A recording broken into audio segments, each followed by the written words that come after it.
روایت ہے عمر ابن عاص سے، فرماتے ہیں کہ میں حضور کی خدمت میں حاضر ہوا، عرض کیا کہ اپنا ہاتھ بڑھائیے تاکہ آپ کی بیعت کروں۔ آپ نے ہاتھ بڑھایا، میں نے اپنا ہاتھ سمیٹ لیا۔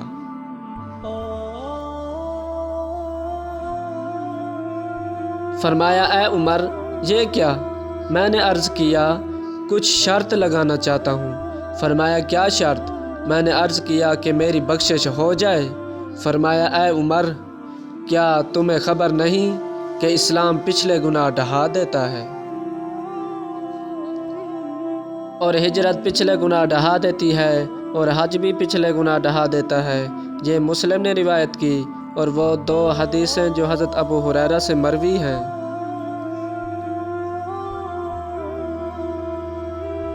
فرماتے ہیں فرمایا اللہ تعالیٰ نے کہ میں تمام شرکاء میں شرک سے غنی تر ہوں، اور دوسری یہ کہ عظمت و بلندی میری چادر ہے۔ ہم انہیں ریا اور کبر کے بابوں میں ذکر کریں گے اگر اللہ نے چاہا۔